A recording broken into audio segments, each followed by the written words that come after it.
दोस्तों, प्राचीन काल की बात है। एक नगर में एक ब्राह्मण रहता था। वह बहुत ही निर्धन था। उस ब्राह्मण का नाम धर्मदत्त था और वह भगवान भोलेनाथ का परम भक्त था। ब्राह्मण का जीवनयापन केवल पुरोहिताई से होता था और इसी से जो भी प्राप्त होता उसी से वह अपने परिवार का भरण पोषण करता था। लेकिन ब्राह्मण की जो पत्नी थी वह इस काम से संतुष्ट नहीं थी। वह उसे बार बार कहती रहती कि हे स्वामी, आप किसी अन्य नगर जाकर कुछ और कार्य क्यों नहीं करते? आखिर इस तरह से यदि आपका काम चलेगा तो परिवार का भरण पोषण कैसे होगा? इसके लिए आपको अतिरिक्त कमाना पड़ेगा, इससे काम नहीं चल पाएगा। धर्मदत्त पहले तो उसकी बातों को चुपचाप सुनता रहा, लेकिन जब यह शिकायतें रोज की बात हो गई तो वह तंग आ गया। एक दिन उसने निर्णय लिया कि वह नगर से बाहर जाकर कोई कार्य करेगा। उसने अपनी पत्नी से कहा, प्रिय, हमारे जाने की तैयारी कर दो, मैं कल प्रातः ही प्रस्थान करूंगा। ब्राह्मणी ने अपने पति के लिए उसके पास उपलब्ध कपड़े तैयार किए, थाली लौटा और खाने के लिए रोटियां तैयार करके रख दी। थोड़ी सी दाल, 2 उबले हुए आलू और नमक पोटली में बांध कर रख दिया। सुबह होते ही धर्मदत्त ने अपना सामान उठाया और पत्नी से विदाई ली, परंतु वह कहां जाएगा यह उसने निश्चित नहीं किया था। फिर भी शहर से जाने की उसने राह पकड़ ली। जो रास्ता शहर से बाहर जाता था उसी पर वह चल पड़ा। रास्ता कच्चा था जो घने जंगलों से होकर जाता था। पैदल चलते चलते दोपहर हो गई। उसने सोचा कि यदि कहीं पानी मिल जाए तो स्नान कर लूंगा और भोजन भी कर लूंगा। संयोग से उसे एक स्वच्छ और निर्मल जल से भरा सरोवर दिखाई दिया। धर्मदत्त ने सोचा कि यही कुछ समय विश्राम कर लिया जाए। वह एक घने वृक्ष के नीचे रुका। उसने अपने हाथ मुंह धोए और फिर थकान के कारण लेट गया। यात्रा की थकान इतनी अधिक थी कि वह शीघ्र ही गहरी नींद में सो गया। संयोग से उसी समय भगवान भोलेनाथ और माता पार्वती वहां से गुजर रहे थे। माता पार्वती की दृष्टि उस सोते हुए ब्राह्मण यानी धर्मदत्त पर पड़ी। उसकी दयनीय स्थिति देखकर माता पार्वती का हृदय द्रवित हो गया। उन्होंने भगवान भोलेनाथ से कहा, हे प्रभु, आप तो बड़े दयालु हैं। आप सबके कष्टों को दूर करते हैं और सबको सुख प्रदान करते हैं। यह ब्राह्मण भी आपका परम भक्त है, हर समय आपका नाम स्मरण करता है। कृपा करके आप इसका भी उद्धार कीजिए। भगवान भोलेनाथ मुस्कुराते हुए बोले, हे देवी, तुम्हारा हृदय अत्यंत कोमल है, इसीलिए तुम सदैव सभी की सहायता करना चाहती हो। किंतु यह संसार कर्मों के नियम से चलता है। प्रत्येक मनुष्य को अपने कर्मों के अनुसार ही फल प्राप्त होता है। परंतु माता पार्वती ने आग्रह किया, नहीं स्वामी, इस ब्राह्मण पर आपको दया करनी ही होगी। मैं आपसे और कुछ नहीं मांगूंगी, किंतु इसकी सहायता अवश्य करनी होगी। माता पार्वती की जिद के कारण भगवान भोलेनाथ सोते हुए उस ब्राह्मण के पास पहुंचे और उन्होंने उस ब्राह्मण की खाने की पोटली जो थी उसको खोल करके देखा। उन्होंने देखा कि उसमें 2 उबले हुए आलू रखे थे। भगवान भोलेनाथ ने वे दोनों उबले हुए आलू उठाए और उनकी जगह 2 ताजे स्वादिष्ट लड्डू रख दिए और वे दोनों वहां से चले गए। फिर भगवान भोलेनाथ ने माता पार्वती से कहा, हे देवी, अब इसका प्रबंध हमने कर दिया है। दोस्तों, धर्मदत्त गहरी नींद में सो रहा था। उसे इस घटना का कोई आभास ही नहीं था। उसे कुछ भी पता नहीं था कि क्या हुआ। जब उसकी आंख खुली तो संध्या का समय हो चला था। उसे तेज भूख लग रही थी तो उसने तुरंत अपनी भोजन की पोटली उठाई। जैसे ही उसने पोटली खोली, उसकी आंखें आश्चर्य से फैल गई। उस पोटली में आलू के स्थान पर 2 ताजे सुगंधित लड्डू रखे हुए थे। लड्डुओं को देखकर उसकी भूख और भी बढ़ गई। वह मन ही मन सोचने लगा कि शायद किसी जजमान के घर से लड्डू आ गए होंगे। उसने बिना देर किए एक लड्डू उठाया और तुरंत खा लिया। लेकिन जैसे ही उसने एक लड्डू खाया, उसे बड़ा आश्चर्य हुआ कि पोटली में 2 लड्डू खाने से फिर ना जाने कहां से 2 लड्डू और आ गए। अब ऐसा करते करते वह करीब 15 से 20 लड्डू खा चुका था, लेकिन पोटली में अभी भी 2 लड्डू वैसे ही रखे मिलते। अब उसने ज्यादा सोचना बंद कर दिया। इसके बाद उसने अपनी पोटली और सामान उठाया और घर की ओर चल पड़ा। रात का पहला पहर समाप्त होने से पहले ही वह अपने घर की चौखट पर पहुंच गया। जैसे ही उसकी पत्नी ने उसे देखा तो देखते ही वह उसे भला बुरा कहने लगी, सत्यानाश हो तुम्हारा, न जाने कितनी बार समझाया था कि बाहर जाकर अच्छी तरह कमाई करके आना, लेकिन वह भी तुमसे नहीं हुआ। धर्मदत्त कहने लगा कि प्रिय, क्या तुम बस अपनी ही कहती रहोगी या कुछ मेरी भी सुनोगी? तब ब्राह्मण की पत्नी ने कहा, अच्छा बताओ तो सही, ऐसा क्या करके आए हो? धर्मदत्त ने कहा, हे प्रिय, अब हमारे दुख के दिन खत्म हो गए हैं। मैं ऐसी चीज लेकर आया हूं जिसे देखकर तुम खुश हो जाओगी। ब्राह्मण की पत्नी ने कहा, अच्छा मैं भी तो देखूं, ऐसी कौन सी चीज तुम लेकर आए हो? ऐसा कौन सा खजाना तुम्हारे हाथ लग गया है जो तुम बिल्लियों की तरह उछल कूद रहे हो? फिर ब्राह्मण की पत्नी ने अपने पति को पानी दिया। पानी पीते ही धर्मदत्त ने अपनी पोटली खोली। जैसे ही धर्मदत्त ने पोटली खोली तो उसकी पत्नी ने उस पोटली में लड्डू देखे। उसने आश्चर्य से अपने पति से कहा, आखिर यह क्या पहेली है? तब धर्मदत्त ने कहा, पहेली बाद में सुलझाना, पहले ये लड्डू छक्कर तो देखो। ब्राह्मण की पत्नी ने लड्डू उठाया और जैसे ही उसे चखा वह चौंक गई। अरे, इतने स्वादिष्ट लड्डू तो मैंने अपनी जिंदगी में कभी नहीं खाए। उसने एक के बाद एक कई लड्डू खा लिए, लेकिन पोटली में लड्डू खत्म ही नहीं हो रहे थे। बच्चों ने भी खूब डट करके लड्डू खाए, लेकिन पोटली में लड्डू कम होने का नाम ही नहीं ले रहे थे। लड्डू की संख्या जस की तस बनी रही। फिर धर्मदत्त ने जंगल में घटी पूरी घटना अपनी पत्नी को बता दी। ब्राह्मण की पत्नी ने आश्चर्य से अपने पति से कहा, लेकिन स्वामी, मैंने तो इस पोटली में सिर्फ 2 उबले हुए आलू रखे थे, फिर ये लड्डू कहां से आ गए? फिर दोनों भगवान भोलेनाथ की कृपा समझ करके बात समाप्त कर देते हैं। अब धर्मदत्त ने पत्नी से सलाह की और अपने घर के बाहर एक बोर्ड लगा दिया, धर्मदत्त हलवाई के विशेष लड्डू। गांव से पहले ही 2-3 ऑर्डर आ गए तो उसने बिना देर किए पूरे किए। जो भी धर्मदत्त के लड्डू खाता वह उनकी तारीफ किए बिना नहीं रह पाता, क्योंकि इतने स्वादिष्ट लड्डू किसी ने कभी नहीं खाए थे। आखिर उन लड्डुओं पर स्वयं भगवान भोलेनाथ का आशीर्वाद था। धर्मदत्त ने अपनी पोटली को बड़े जतन से छिपाकर रखा और इस रहस्य को गुप्त बनाए रखा। लेकिन गांव के लोग हैरान थे। धर्मदत्त को कभी लड्डू बनाते तो देखा नहीं, ना ही उसके दुकान से कोई धुआं उठता है और ना ही वह कभी बाजार से सामान खरीद कर लाता है। फिर ये लड्डू आते कहां से है? दोस्तों, धीरे धीरे अब धर्मदत्त की आर्थिक स्थिति बेहतर होने लगी। उसने एक सुंदर सा मकान बनवा लिया, आने जाने के लिए एक घोड़ा भी खरीद लिया और अपनी पत्नी को सोने चांदी के गहने खरीद लिए। उसकी पत्नी अब आभूषणों से लदी फदी दिखने लगी। पत्नी की सलाह पर धर्मदत्त ने अब राज दरबार में भी आना जाना शुरू कर दिया। दोस्तों, कहते हैं कि जब किसी का नाम ऊंचा होता है तो उसके साथ जलने वाले भी बढ़ जाते हैं। गांव में कुछ लोग धर्मदत्त की तरक्की से ईर्ष्या करने लगे। जलन के मारे कुछ लोग उसकी चुगली करने राज दरबार तक पहुंच गए। इसी बीच किसी दुश्मन ने धर्मदत्त की रहस्यमयी पोटली के बारे में जान लिया था और यह बात राजा के कानों तक भी पहुंच चुकी थी। राजा को बताया गया कि महाराज, ऐसी अनमोल वस्तु एक साधारण ब्राह्मण के पास नहीं होनी चाहिए, यह तो राजमहल की संपत्ति होनी चाहिए। राजा ने सोचा, हमारा इतना बड़ा महल है, महल में प्रतिदिन भंडारे चलते हैं, हमारी विशाल सेना है, बड़ा रसोई घर है, ये चमत्कारी लड्डू की पोटली तो मेरी रसोई में होनी चाहिए थी। आखिर इस ब्राह्मण को इस लड्डू की पोटली की क्या जरूरत?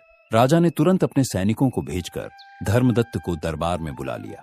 जब वह दरबार में पहुंचा तो राजा ने सीधे उसकी रहस्यमयी पोटली की मांग कर डाली। धर्मदत्त ने पहले तो काफी सोच विचार किया, लेकिन वह राजा की आज्ञा की अवहेलना नहीं कर सकता था। आखिर एक साधारण ब्राह्मण के लिए राजाज्ञा का विरोध करना असंभव था। यदि मैंने मना किया तो राजा बलपूर्वक इसे छीन लेगा। यह सोचकर मन मसोसते हुए धर्मदत्त ने अपनी पोटली राजा को सौंप दी। फिर परिणाम स्वरूप धीरे धीरे उसकी स्थिति पहले जैसी दयनीय हो गई। कोई अन्य काम करने के योग्य भी नहीं था और जो थोड़ी बहुत जमा पूंजी थी वह भी खत्म हो गई। अब समस्या यह थी कि उसकी पत्नी और बच्चों की जीवन शैली भी खर्चीली हो चुकी थी। वह पहले की तरह फिर से गरीबी में नहीं रह सकते थे। उसे अपनी पत्नी की सलाह पर राजा से मित्रता करने और अपनी मूर्खता का बोध हो रहा था। उसकी पत्नी भी अब बेहद दुखी रहने लगी थी। उधर उसके विरोधी अब उसकी दुर्दशा देखकर चटकारे लेने लगे और उसे नीचा दिखाने का कोई मौका नहीं छोड़ते थे। वह तरह तरह की बातें बनाते थे। ब्राह्मण की पत्नी ने ब्राह्मण से कहा, स्वामी, आपको फिर से उसी स्थान पर जाना चाहिए। जहां भोलेनाथ ने हम पर कृपा की थी। हो सकता है कि भगवान भोलेनाथ फिर से हमारी मदद करे। कई बार आग्रह करने के बाद आखिरकार ब्राह्मण धर्मदत्त ने दोबारा यात्रा करने का निश्चय किया। ब्राह्मण की पत्नी ने पहले की तरह ही उसकी यात्रा की पूरी तैयारी कर दी। दोस्तों, इस बार भी धर्मदत्त सुबह होते ही यात्रा पर निकल पड़ा। दोपहर होते होते वह उसी सरोवर के किनारे पहुंच गया जहां लगभग 3 साल पहले उसे भगवान भोलेनाथ का आशीर्वाद प्राप्त हुआ था। वह वृक्ष की घनी छाया में लेट गया और अधिक थकान के कारण शीघ्र ही गहरी नींद में सो गया। अब इसे संयोग ही कहेंगे कि उसी समय भगवान भोलेनाथ और माता पार्वती वहां से गुजर रहे थे। जब माता पार्वती की दृष्टि उस सोते हुए ब्राह्मण पर पड़ी, यानी धर्मदत्त पर पड़ी, तो उन्हें कुछ याद आया। माता पार्वती ने तुरंत भगवान भोलेनाथ से कहा, हे स्वामी, क्या आपको स्मरण है? आज से करीब 3 साल पहले हम इसी स्थान से गुजरे थे और यह वही ब्राह्मण है जिसकी आपने सहायता की थी। लेकिन देखिए स्वामी, इसकी स्थिति में कोई बदलाव नहीं आया। यह ब्राह्मण अब भी वैसा ही गरीब और दयनीय है जैसा पहले था। दोस्तों, माता पार्वती को बड़ा आश्चर्य हुआ कि यह कैसे हो सकता है। फिर आगे माता पार्वती भगवान भोलेनाथ का हाथ पकड़ करके कहने लगी, चलो स्वामी, उस ब्राह्मण के पास जाते हैं। दोस्तों, फिर माता पार्वती जबरदस्ती हाथ पकड़ करके भगवान भोलेनाथ को धर्मदत्त के पास ले गई। भगवान भोलेनाथ तो सर्वज्ञानी थे, वह पहले से ही सब कुछ जानते थे। उन्हें भली भांति ज्ञात था कि धर्मदत्त की चमत्कारी पोटली कहां और कैसे चली गई। दोस्तों, भगवान भोलेनाथ ने इस बार ब्राह्मण धर्मदत्त की पोटली में लड्डुओं के बजाय 2 ईंटें रख दी और उसे पुनः बांध दिया। माता पार्वती ने आश्चर्यचकित होकर भगवान भोलेनाथ से पूछा, स्वामी, आपने इस बार लड्डू क्यों नहीं रखे? तब भगवान भोलेनाथ मुस्कुराए, लेकिन उन्होंने कोई उत्तर नहीं दिया। कुछ समय बाद जब धर्मदत्त की आंख खुली तो उसने झटपट सरोवर में स्नान किया और प्रभु भोलेनाथ का नाम लेते हुए पोटली खोली। जैसे ही उसने पोटली खोली तो वह देख करके हैरान हो गया कि पोटली में से एक ईंट निकली और वह ईंट सीधा उसके माथे पर जोर से लगी। जोरदार झटका लगने से धर्मदत्त की आंखों के आगे अंधेरा छा गया और वह अचेत होकर जमीन पर गिर पड़ा। करीब आधे घंटे के बाद जब उसे होश आया तो उसने अपने माथे पर बड़ा सा उभार देखा और उसकी एक आंख नीली पड़ चुकी थी। वह सोच में पड़ गया कि प्रभु भोलेनाथ की यह कैसी कृपा। मन ही मन उसे हंसी भी आ रही थी और क्रोध भी। वह सोचने और समझने की अवस्था में नहीं था। फिर उसकी निगाह पोटली के अंदर पड़ी ईंट पर गई। उसने देखा कि पोटली में अभी भी 2 ईंटें थी। एक ईंट इसको जो लगी थी वह बाहर पड़ी थी। उसे लगा कि इसमें भी प्रभु भोलेनाथ की कोई लीला छिपी होगी। इसके बाद उसने उन ईंटों को समेट लिया और अपने बाकी सामान को उठाया और घर की ओर निकल पड़ा। आधी रात को जब धर्मदत्त अपने घर पहुंचा तो उसकी पत्नी बेसब्री से उसका इंतजार कर रही थी। लेकिन धर्मदत्त की दयनीय हालत देखकर वह चौंक गई। वह बहुत दुखी हो गई।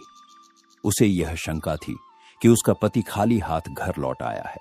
धर्मदत्त ने भी अपनी पत्नी से पोटली के बारे में कुछ नहीं कहा। उसने चुपचाप हाथ मुंह धोकर भोजन किया और सो गया। लेकिन ब्राह्मण की पत्नी को बिना पोटली देखे चैन नहीं आ रहा था। आधी रात को वह दबे पांव उठी और धीरे धीरे पोटली को खोला। जैसे ही उसने पोटली खोली तो एक ईंट सीधी उसके माथे पर जा लगी।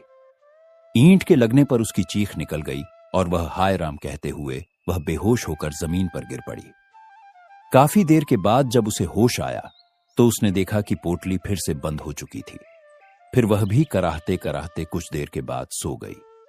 सुबह जब दोनों उठे और एक दूसरे की हालत देखी तो बिना कुछ कहे ही वे सब समझ गए। न किसी ने कुछ पूछा, न किसी ने कुछ बताया। अब दोनों थोड़े स्वस्थ हुए। फिर धर्मदत्त ने अपने दिमाग के घोड़े को दौड़ाया कि भोलेनाथ की इस कृपा का क्या उद्देश्य है। वह सोचने लगा कि इस बार प्रभु भोलेनाथ ने 2 लड्डुओं को ना देकर के 2 ईंटें क्यों दी। इस बात का कोई रहस्य तो होगा। फिर उसने पहले वह पोटली गांव के बाहर एक सुनसान जगह पर लेकर गया। वहां पहुंचकर उसने भगवान भोलेनाथ का नाम लेकर के उस पोटली का मुंह अपने से दूसरी ओर खोल दिया। धर्मदत्त आश्चर्यचकित था कि पोटली से लगातार तेजी से ईंटें उल्टी दिशा में निकल रही थी। उसने तुरंत पोटली का मुंह बंद कर दिया। लेकिन जब उसने दोबारा देखा तो पोटली में अब भी 2 ईंटें मौजूद थी। अब उसे प्रभु भोलेनाथ की कृपा और उनकी इस लीला का गूढ़ रहस्य समझ में आ चुका था, जो था युद्ध। हां, राजा से युद्ध करके अपनी पोटली वापस लेना ही भगवान भोलेनाथ की मंशा थी। फिर धर्मदत्त चुपचाप पोटली लेकर अपने घर लौट आया। अब उसने राजा के पास एक संदेश भेजा कि महाराज, मेरी लड्डू वाली पोटली मुझे वापस लौटा दो और आधा राज्य भी दे दो, अन्यथा युद्ध के लिए तैयार रहो। ब्राह्मण धर्मदत्त का यह संदेश राजा को अजीब और हास्यास्पद लगा। उसने कहा कि एक साधारण ब्राह्मण मुझसे युद्ध की बात कर रहा है। राजा ने तुरंत अपने सिपाहियों को आदेश दिया कि इस पागल ब्राह्मण को पकड़कर मेरे समक्ष हाजिर करो। सिपाही पूरी तैयारी के साथ धर्मदत्त के घर की ओर बढ़े और ललकारते हुए बोले, हे ब्राह्मण, बाहर आओ, राजा का आदेश है। लेकिन धर्मदत्त पहले से ही तैयार था। उसने अपनी ईंटों वाली पोटली को घर के ऊपर रख दिया था। धर्मदत्त ने सिपाहियों को चेतावनी देते हुए कहा, चले जाओ, वरना अंजाम बुरा होगा। सिपाही उसकी बात सुनकर हंसने लगे। एक ब्राह्मण हमें धमका रहा है, चलो इसे पकड़ो। लेकिन जैसे ही वे आगे बढ़े, धर्मदत्त ने पोटली का मुंह खोल दिया। अब क्या था, चारों तरफ ईंटों की बारिश होने लगी। सिपाही बचने के लिए इधर उधर भागने लगे। फिर सिपाही लहूलुहान हो गए और दुम दबाकर भागने लगे। लगभग 2000 मीटर तक ईंटों की बारिश उनके पीछे पड़ी रही। वे जैसे तैसे राजा के पास पहुंचे और पूरी घटना राजा को सुना दी। ऐसी एक तरफा लड़ाई न तो कभी देखी थी, न कभी सुनी थी। राजा को यह सब सुनकर क्रोध आया और उसने अपने सेनापति के नेतृत्व में अपनी पूरी सेना भेज दी। सैनिक ब्राह्मण धर्मदत्त को पकड़ने के लिए गांव की ओर चले। लेकिन धर्मदत्त ने गांव के बाहर अपना मोर्चा पहले ही तैयार रखा था। उसने गांव के बाहर एक ऊंचे टीले पर उसने अपनी मचान बना रखी थी और पोटली लेकर चढ़ गया था। जैसे ही सैनिक नजदीक आए तो धर्मदत्त ने पोटली का मुंह उनकी ओर खोल दिया। अब सैनिकों के पास इस अद्भुत अस्त्र से बचने का कोई उपाय नहीं था। ईंटों की लगातार बारिश हो रही थी। तीर और भाले सब बेअसर हो रहे थे। चारों ओर चीख पुकार मची हुई थी। सैनिक त्राहिमाम त्राहिमाम करते हुए पीछे की तरफ भाग रहे थे। अब जब यह चौंकाने वाली खबर राजा के पास पहुंची तो राजा ने तुरंत मंत्रियों के साथ एक बैठक बुलाई और विचार विमर्श किया कि अब इस ब्राह्मण से कैसे निपटा जाए। उनके कई वरिष्ठ मंत्री संधि के पक्ष में थे। वे जानते थे कि राजा ने उस ब्राह्मण की पोटली को बलपूर्वक छीन लिया था और ब्राह्मण के साथ कोई दैवीय शक्ति उसका साथ दे रही है। अंततः विवश होकर राजा ने एक संधि दूत ब्राह्मण धर्मदत्त के पास भेज दिया। धर्मदत्त ने अपनी दोनों शर्तों को फिर से दोहराई कि मेरी पोटली मुझे वापस लौटाओ और मुझे आधा राज्य दो। अगर मेरी यह दोनों शर्तें राजा को मंजूर हो तभी वह संधि के लिए तैयार है। राजा ब्राह्मण की संधि मानने के अलावा और कुछ नहीं कर सकता था। फिर राजा ने अपना आधा राज्य धर्मदत्त को सौंप दिया और उसकी पोटली भी सामान सहित उसको लौटा दी। दोस्तों, अब ब्राह्मण धर्मदत्त महाराज बन चुका था और यह सब भगवान भोलेनाथ की कृपा से ही हुआ था। उसने हमेशा न्याय और धर्म के हित में कार्य करना शुरू कर दिया और सुख शांति से वह अपने राज्य का संचालन करने लगा। उस राजा के पास बहुत सा धन था, लेकिन फिर भी उसने ब्राह्मण धर्मदत्त से पोटली को छीना था। तभी भगवान उस पर रुष्ट हो गए और उसके बुरे कर्मों की सजा उसको मिली। और ब्राह्मण धर्मदत्त की नीयत अच्छी थी, उसके कर्म अच्छे थे, इसलिए ब्राह्मण धर्मदत्त का भगवान ने साथ दिया। तो दोस्तों, आशा है यह कहानी आपको जरूर पसंद आई होगी। अगर आपको यह कहानी अच्छी लगी हो तो वीडियो को लाइक और चैनल को सब्सक्राइब अवश्य करें। इस वीडियो को अपने दोस्तों के साथ भी शेयर करें। कमेंट बॉक्स में लिखिए हर हर महादेव। तो मिलते हैं अगले वीडियो में। तब तक के लिए आप अपना ख्याल रखें। धन्यवाद।